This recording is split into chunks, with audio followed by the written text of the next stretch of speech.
Officers violently arrested this man. Why? It's because he insulted one of them. We uncovered this case, and it's now cited in the DOJ's final investigation against Phoenix police. I'm ABC15 Chief Investigator Dave Biskobing, and this is another story in a special series. We're taking the DOJ's written report and turning it into video. Now, the video you just saw is part of a larger pattern. The DOJ found it's a pattern of Phoenix officers unlawfully retaliating against critics. The feds covered that issue on pages 81 through 84. And as always, we want you to follow along. Just scan the code for an official copy of the DOJ's report. I was knocking on your window. Phoenix PD officers unlawfully arrest or use force in response to criticism, insults, or perceived disrespect during daily encounters. Often, within seconds, officers react with force to verbal slights. That's what the DOJ wrote, and that's exactly what we exposed. In your way until you stop. Don't. Okay. Well, this arrest didn't make the news. No deaths, no shots. So while a case like this flies under the radar, it's also the kind of arrest that can grab the attention of federal investigators. Remember, right now in Phoenix police are under a top-to-bottom Department of Justice investigation. It turns out it was a case that caught the DOJ's attention because it's listed as their top example. Quote, for instance, while this investigation was ongoing, in 2022, Phoenix PD officers slammed a man into a police cruiser and began to arrest him seconds after he insulted an officer. Our story showed what happened. We're across the street from where it happened. When did it happen?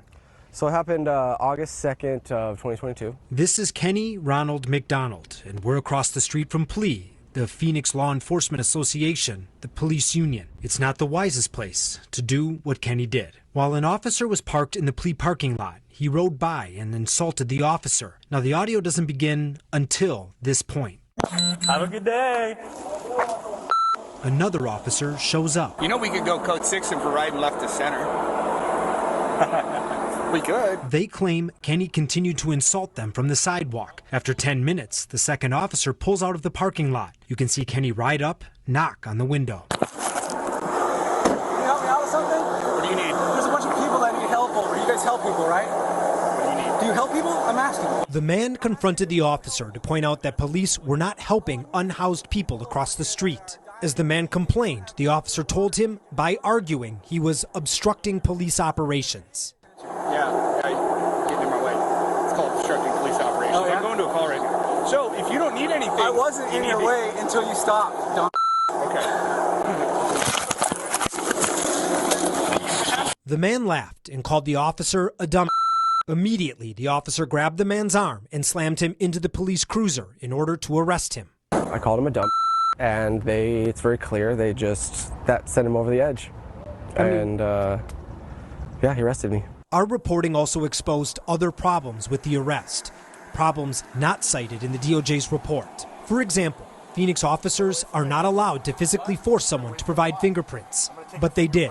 I'm not going to give you my fingerprints, man. It's not up to you. I know, but I'm just not going to. Well, it's not up to you. Okay, I know.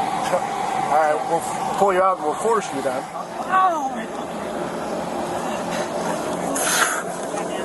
Stop. Stop. Relax your hand. One of the main cops involved was this officer. We've told you about him before. He's the one who shot a protester in the groin in 2020. The shot leading to this hate speech-inspired challenge coin. Now, we also exposed that officer and another involved in this arrest were both on the Brady list, and police and prosecutors didn't drop the charges until the morning of trial. That's when a judge ruled officials could not hide those officers' troubled pasts from the jury. The fact that the officer was on the Brady list is relevant, and the court will deny the request that precluded from testimony in this matter. But Turiano wasn't the only officer on scene with a history. Remember the first officer, Brian Alvarado? Well, on the morning of trial, prosecutors claimed they just got a new internal investigation showing Alvarado submitted timesheets requesting to be paid for more hours than he worked. And we've got this report from Alvarado today. The state no longer believes we have a reasonable likelihood of conviction, so it's in the interest of justice to dismiss it. Somebody help me! Here's the last thing the DOJ wrote about this arrest. When we spoke to the man, he told us he had multiple cuts and bruises from the encounter and continues to experience nerve damage from his injuries over a year later. He explained that he sometimes changes his route to avoid passing a police station. "I'm moving around the city much differently," he said. You're bringing this on yourself. Oh, yeah.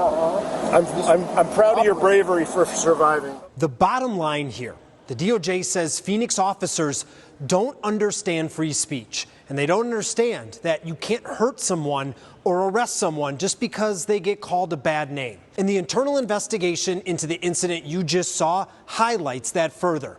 Records show 2 officers were given a written warning for forcibly taking fingerprints, but there was no investigation into whether the arrest was retaliatory. You can catch up on our series at abc15.com/DOJ. I'm investigator Dave Biscoving, ABC 15, Arizona.